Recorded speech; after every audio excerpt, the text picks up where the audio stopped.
Hello, everybody. Scott Golden here with the SmackDown review for the 23rd of October, 2020.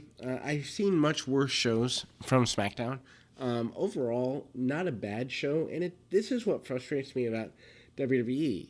Monday's Raw was abysmal. NXT was better than average, but nothing I couldn't live without seeing. And then SmackDown, for the most part, was good. If this show could get to good-ish shows, even all three brands in 1 week at this point, I'd be impressed. But you never know what you're going to get. Going into Hell in a Cell, I do care a little bit about a couple of the matches, Bayley and Sasha being the highest because it's been built the best. I don't really care about Orton and McIntyre. I kind of care about Uso and Reigns because I hope that they actually pull the trigger and give Uso even a 1 week title run, kind of like they did with the Kane thing or the short runs, just to pop it and make it look like anything can happen in WWE again. I know they won't do it, but I wish they would. But other than that, I don't care about Hell in a Cell. And that's not where you want to be when you're doing major gimmick match shows. Anyway, we opened with the KO show with Daniel Bryan. Owens and Bryan really do play well off each other in the segments. Owens is in the ring when we open the show. He says the draft is settled. Everyone's where they're supposed to be. Owens wasted no time. He introduces Daniel Bryan, calls him a leader of the Yes movement, and Daniel Bryan's happy to be there. They are super friendly with each other, which doesn't exactly strike me as odd, but it kind of was like, hey, why is Daniel Bryan so charming with Kevin Owens? I guess Kevin Owens is full-fledged babyface at this point. I've always kind of seen him as in between. I know the Aleister Black thing, he was kind of going that way, but I guess this kind of cements it. Owens says that Bryan is in fact on the list of people he wants to face. He's got a good vision for the future, and Bryan says they've got the best fresh talent, and people like Big E and Jey Uso on SmackDown all stepping up. He says he has a vision for the Intercontinental title to be defended every week. And Bryan and Owens basically says thank you for thinking of him in that way. Bryan kind of looks confused at him and says, I wasn't even talking about you. I don't quite get where that's going because, well, Kevin Owens isn't the Intercontinental Champion. Sami Zayn is, so don't know where that's going. Anyway, Owens basically cuts him off and says, I've never been a tag team champion. Let's form a tag team. Bryan stated that Owens has turned on a bunch of people, so that may not be the best idea. This is well delivered and well cultured for longtime fans. Owens wants to form a team, and he says they can call themselves Team Hell KO. Bryan pointed out that this would be a team with Kane. Why not Team Yes KO? Or Team KO Yes? Or I don't know. Anyway, Owens agrees. Owens thinks they'd make a good team. Dolph Ziggler and Robert Roode interrupts. They call themselves Young Talents. They said they're the hottest thing on SmackDown. I think Bayley and Sasha might disagree. Anyway, they're upset that they started the party without them. SmackDown Tag Champs, the Street Profits. That just feels wrong. Make their way to the ring. They pointed out they're the tag team champions and are here to start the party. Cesaro and Shinsuke Nakamura. They look very different, but somehow Sheamus popped out of my mouth. Anyway, they interrupt. They point out that they lost the title to Street Profits and had the titles handed to them. Bryan interjected and told Owens this is a chance to prove they could be a good team. Well, Brawl breaks out with 4 teams and officials jump in the ring. Bryan and Owens were really cool in this segment. They could do a really cool quasi-tag team that gets along half the time. And then turn on each other for maybe a Mania match. I think that would be cool. And it's sad that I'm only looking November, December, January, February, March, like 5 months for a team to last. But anyhow, at this point, 5 months might as well be like a year and a half. Owens, Daniel Bryan, and the Street Profits defeat Dolph Ziggler, Robert Roode, and Cesaro and Shinsuke Nakamura. I'm not usually a fan of 8-mans, but this is what it is. Graves points out Bryan's in his street clothes, had to go back and change into his gear, always be ready. And we come back from the break. Heels are in control. Isolate forward on the side of the ring. You wonder why they wouldn't isolate a babyface that isn't a champion. Making the champions look weak is not my thing. They cut him off from his partners. Bryan gets a tag and runs wild. Hits a suicide dive on Cesaro. Bryan tweaks his knee, which I really bought, so Bryan did a really good job selling. Referee checks on it, and Bryan says he can continue. Hope this isn't a real injury, but I don't think it is. It was sold like it wasn't near the end of the match. Cesaro nails Bryan with an uppercut and sends him to the floor. Owens checks on Bryan, but he gets back in. Cesaro uses a half crab on the floor. We go to another break. Heels are in control again. They're working over Bryan's injured leg. Isolate Bryan on the other side of the ring, cut him off from his corner. And Bryan was slingshot Ziggler into his corner. Bryan tries to make the tag. Rude cut him off. Rude takes a cheap shot, and they continue to beat down on Bryan. They fight on the top turnbuckle. Bryan pushes Rude off. Bryan hits a missile dropkick, proving that the injury couldn't have been real. Dawkins gets a hot tag, goes nuts, and hits a bulldog for near fall. Like the fact that there weren't as many near falls in this contest. Cesaro fights back, hits a spinebuster for a close near fall. Brawl breaks out, all 8 guys in the ring. Owens nails a stunner on Rude, sends him to the floor. Bryan hits a dive off the apron onto all the heels. Dawkins hits a spinebuster on Cesaro, and Ford hits a huge, probably the biggest one I've seen him hit. Frog Splash gets the win. Basically, we go into the Law and Otis, which is a Law and Order spoof of Law and Order / the People's Court kind of stuff. Ron Simmons is the bailiff, and they introduce JBL as the judge. JBL runs down the charges, including emotional distress. Mrs. Lawyer tries to speak. Miz cuts her off.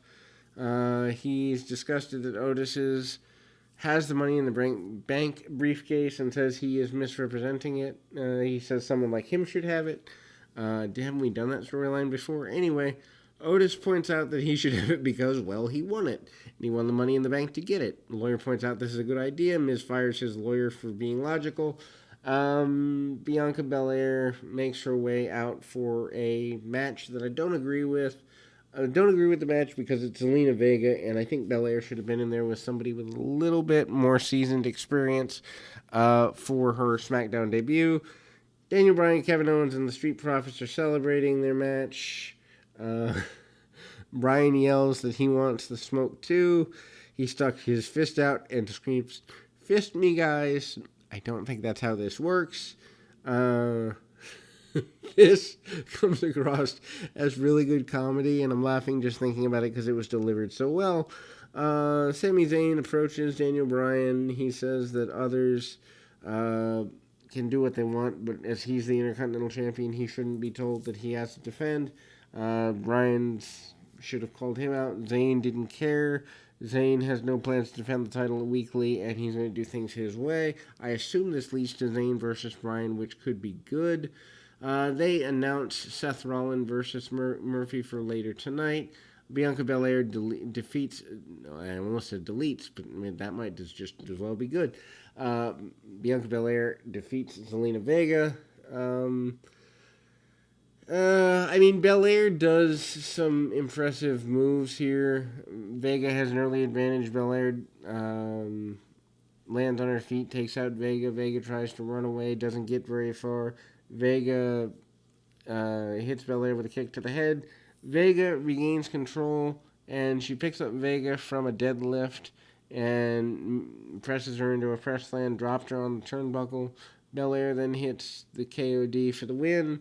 Good match, but again, I'd like to have seen Belair with somebody who could have done more for her. They air a Lars Sullivan hype video package. Lars Sullivan defeats Shorty G.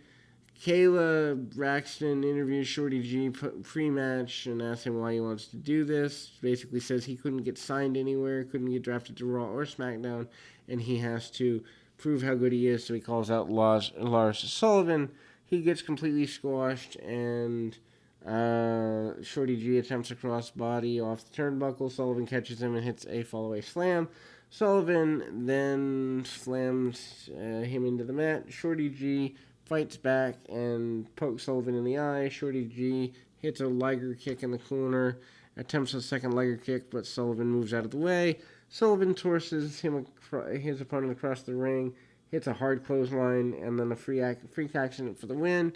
Braxton tries to interview Shorty G, and he says he quits. I know where this ends up going. Anyway, Elise Ashton felt bad for Shorty G. She brings in Seth Rollins. He says he's a leader. Murphy's a follower. Tonight, Rollins is going to get rid of Shorty G. Backstage, they show Roman Reigns sitting at the table in the locker room. Paul Heyman tries to say something to him, but Roman doesn't want to be bothered. Shorty G is in the trainer's room. Adam Pearce comes in and asks if he heard right that he quit. Shorty G says he quits being Shorty G. He's tired of being something he's not. He's tired of smiling and doing promo ads. He mocks the Shorty G character and said he couldn't get anything done. However, he says there's an Olympic and state champion in here. He can get things done. His name is Gable, Chad Gable. And if this goes somewhere, it's great. If they lose interest in it by December, like I think they will, it was a waste of time. Bayley outcuts a promo. Bayley and Banks are excellent in their roles. Bayley's in the ring. She sits down, says she doesn't have to sign the contract, says she still refuses to sign it because Banks can't tell her what to do. Sasha makes her way to the ring, contract in hand. Bayley still refuses to sign it. She drops the title belt, tries to hit Banks with a chair. Banks picks up the belt, hits a running knee, and Bayley says she wants the title back. Banks refuses to give it back unless she signs the contract. They pull tug of war on it, and Bayley gets hit in the head with a chair. Sasha basically threatens to Pillmanize Bayley's neck unless she signs the contract. Bayley fights back, and Banks forces Bayley to sign it. This is not bad. Anyway, we go back to the courtroom. Miz cross-examines his first witness, John Morrison. Morrison talks about being assaulted by Otis. Rey Mysterio says he was in the Money in the Bank match. He noticed that the Money in the Bank match and Otis won the match. He deserves to cash in whenever he wants. Asuka takes the stands and screams in Japanese. Turns to Teddy Long, who's playing the role of the stenographer, and asked if he understood that. Tucker is in. He says that Miz sending Randy Rose to Raw was wrong. Miz asked JBL if he could treat the witness as hostile. JBL says it's about time. Things got hostile. Tucker noted that since Rose left, all Otis cares about is beating up The Miz. He feels like beating up The Miz right now. They all start arguing with each other. JBL tries to get control of the room. Nobody listens. Simmons then yells and everybody shuts up. JBL's going to be back with his decision. Back from the break, JBL returns, and he points out that Otis has a full year to cash in the Money in the Bank contract, and he says it's the way the contract works. JBL rules in Otis's favor, but Miz forgot to introduce evidence. He gives JBL a briefcase full of money. JBL literally heard a dollar sign when he opened the briefcase. This was hilariously funny, timed well. Anyway, JBL reverses his decision, orders Otis to defend the Money in the Bank contract at Hell in a Cell against The Miz. Simmons, disappointed in this, walks to the center room and yells, "Damn." They recap the Seth Rollins and Murphy thing. Really good match between Rollins and Murphy up next. Actually, I mean, this is the best SmackDown I've seen since they jumped to Fox. Odd that they're on FS1 tonight because of the World Series. But this is a show where nothing was so offensive that I wanted to quit watching. If they could do this on a regular basis, I think they actually have something with the show. Anyway, they showed Aaliyah Mysterio watching the match backstage. They start with some mat wrestling. Rollins takes Murphy down, gains control. Murphy sends Rollins to the floor. Murphy dares a dive. Rollins avoids it. Murphy slides out, gives Rollins a huge back body drop back onto the announcer's table. We go to break. Murphy comes back, attempts a DDT, but Rollins puts him on the apron, and Rollins cuts him off when he tries to climb in the corner. Rey and Dominic Mysterio approach Aaliyah. They try to get her to stop watching. She refuses. Rollins slows the pace of the match down, and Murphy fights back, hits a dropkick off the middle turnbuckle. Murphy runs wild and sends Rollins back to the floor, hits a huge dive on the floor, but barely hits Rollins in the process. Dive was good, landing not so much. Murphy hits a Meteora, hurts his shoulder in the process. And he's trying to pop his shoulder back in. Rollins takes advantage, follows up with a springboard knee for a near fall. Rollins continues to work over Murphy and his arm, and the Mysterio family is still watching. Aaliyah is devastated by Murphy's injured shoulder. And then back from the break again, Murphy hits a super kick in the corner, attempts a running powerbomb. His shoulder gives out. Rollins recovers, hits a buckle bomb. I thought they banned that move. Rollins attempts the curve stomp. Murphy counters with a drop kick. Murphy's shoulder gives him trouble again. Rollins screams at Murphy. Murphy has enough, fires back. And then Murphy rolls up Rollins for near fall. Rollins fight back, hits a Falcon Arrow. For a very close near fall. Rollins attempts to stomp again. Murphy avoids it again. Murphy's shoulder gives out at least the third or fourth time in the match.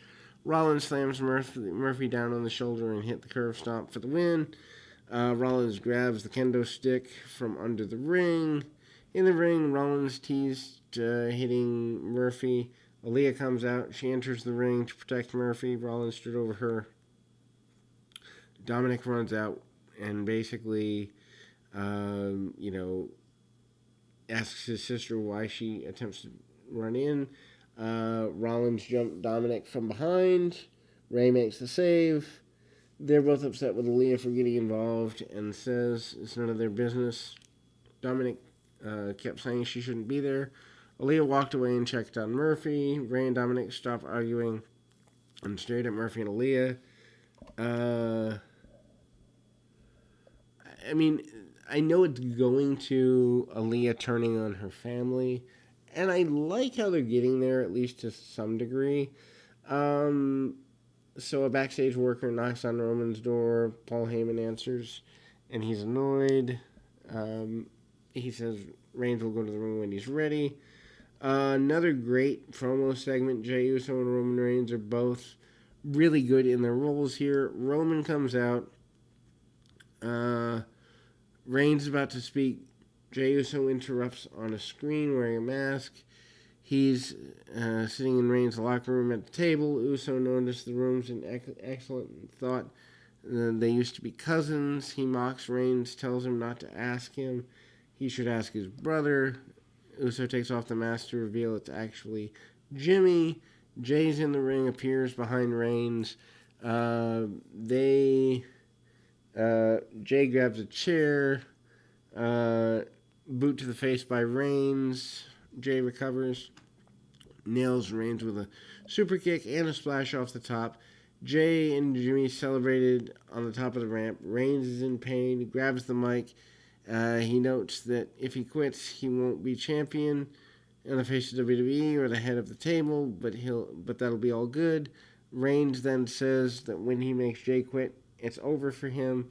He says that the Jay and Jimmy, the Usos, will be out of the family. Not only will they be out, but their wives and children and their grandchildren and their children's children will be out. These are the consequences of the Hell in a Cell match. Reigns stood in the ring and Cell lowered. Jay walked back to the ring and climbed the side of the cage. Michael Cole and Corey Graves stressed that if Jay says I quit, the Usos are out of the dynasty. I don't like this angle. why would they care? I understand family pride, but can Roman really speak for the rest of the family in this way? But the match itself, I care about. I hope they do some sort of short title reign for Jay. I know they won't, but it'd be cool if they did. Anyway, that's your SmackDown review. We should be back with more superstar stuff. If not tonight, definitely tomorrow. We'll be back to cover Bound for Glory. We'll be back to cover Hell in a Cell this weekend. Lots of good content. Stay with us and keep us posted.